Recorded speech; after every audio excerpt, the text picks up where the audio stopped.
Когда новая мать вынуждена оставить своего младенца на улице, она не подозревает, что его найдет кошка, и то, что кошка делает с младенцем, шокирует весь город. Анастасии было всего 20 лет, но она смотрела на ужасные трудности прямо в лицо каждый день, глядя из своего окна на 17-м этаже жилого дома в Обнинске. За ее спиной младенец снова заплакал. Она была в отчаянии.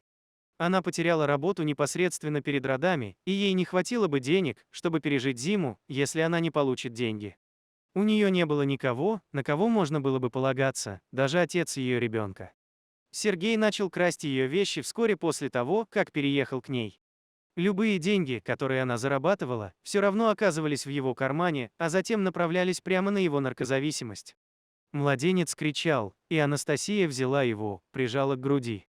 Как она могла вырастить ребенка, если она даже не могла позаботиться о себе?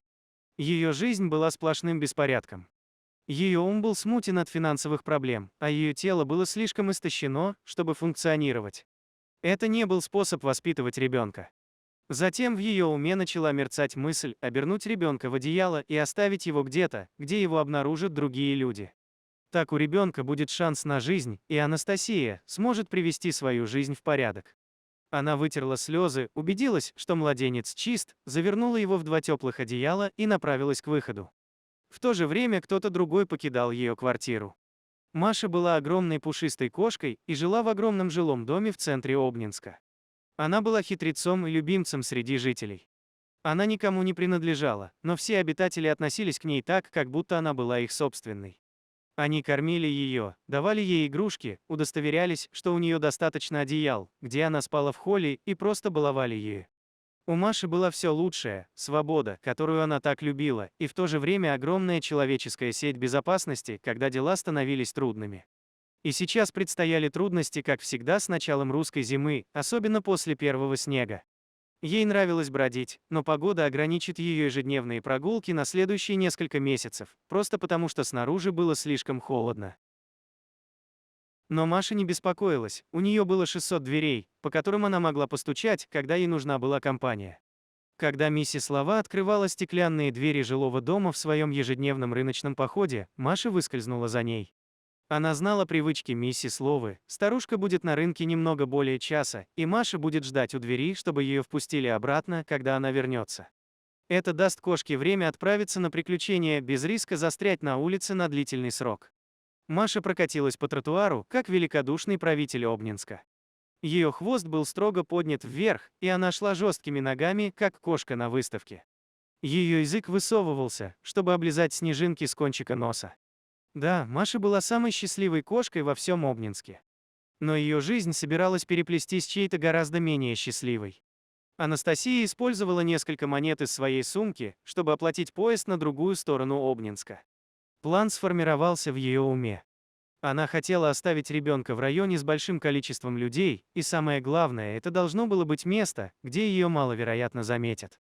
Последнее, что она хотела, быть арестованной за брошенное дитя, что только усугубило бы ее уже трудное положение.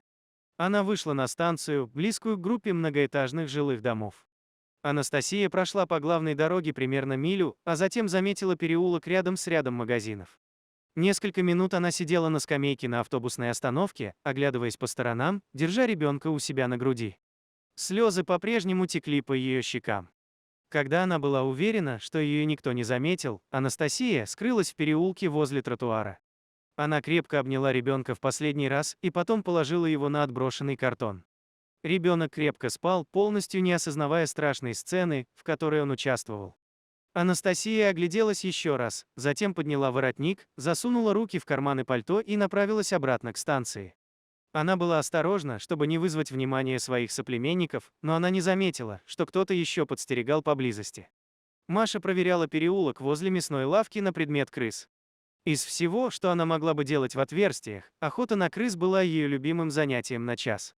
В зимнее время это было непросто, но это все равно было весело. Она свернула в переулок, где, как она знала, обитают крупные крысы. Сначала она обоняла вокруг скопления мусорных баков ничего. Затем стопка фруктовых ящиков, вот где она наткнулась на сокровище. Тучная крыса выскочила из ящиков, и она загнала ее за секунды. Маша собиралась сделать убийство, когда ее отвлекло что-то. Слева от нее лежал пакет избранных одеял, и на мгновение казалось, что он двигается. Крыса выскальзывала из ее лап, но Маша больше не обращала на нее внимания, ее привлекла связка одеял. И тут раздался громкий крик. Маша испугалась, она отпрыгнула назад и выпрямила спину с поднятыми шершавыми волосами. Она подошла к пачке, когда заметила младенца. Кошка знала, что ей нужна помощь человека. Любое такое беспомощное создание погибнет в морозных условиях. Сначала Маша попыталась у бойни. Иногда там ее угощали, и она надеялась, что сможет привлечь его внимание, но это не увенчалось успехом. Внутри магазина была длинная очередь на раннем утреннем холоде, сердитые клиенты стремились привлечь внимание мистера Сака. У него были полные руки, и он не обратил внимания на Машу. На улице холодно кусало. Каким-то образом, это вызвало у Маши еще большее чувство срочности. Младенец, человеческий младенец, умрет и умрет скоро, если она не сможет получить помощь. Тогда, в момент чистого случая, она заметила миссис Лову на противоположной тротуаре. Старушка была наклонена вперед и тащила за собой тележку с покупками. Ее воротник был поднят, и слои толстой одежды делали ее еще старше, чем она была. Маша перебежала дорогу, не глядя по сторонам. Когда она достигла противоположной стороны, она подбежала к миссис Лави. Маша воскликнула старушка, наклонившись, чтобы поднять кошку, но та отступила. Теперь было крайне важно привлечь ее внимание должным образом. Маша замяукала, устремив свой взгляд на старушку, и начала идти назад, пытаясь заставить ее идти за собой, но миссис слова не поняла. «Пойдем», — Маша сказала она, протягивая руку за кошкой. Маша отступила еще на шаг. В качестве последнего способа она сделала рывок на дорогу снова. Если старушка подумает, что ее что-то угрожает, она безусловно пойдет за ней, и, к счастью, ее план сработал. Старушка, теперь обеспокоенная, пересекла дорогу за ней. Маша провела женщину в переулок, а затем села рядом с пачкой. Младенец все еще плакал, но он был изнурен. Теперь это был слабый стон, уже не громкий визг. «А мой бог», — сказала миссис Лова, — «это то, что ты хотела мне показать». У нее уже был в руках мобильный телефон, и когда она закончила разговор с оператором, она крепко прижала младенца к своей груди, чтобы сохранить ему тепло. Позднее того вечера Маша стала героиней жилого дома. Миссис Лава распространила слух о героической миссии кошки, и ей также донесли, что ребенку было выписано свидетельство о чистом здоровье в больнице. Его вскоре планировали отдать на усыновление, но медсестры сказали, что несколько семей уже выразили желание его взять, несмотря на то, что его мать бросила его. Ему не грозило вырасти без любви. В углу холла здания Маша окружили вниманием и угощениями, больше, чем она могла съесть за один прием. И ни одна душа не проходила мимо, не порадовавшись ей.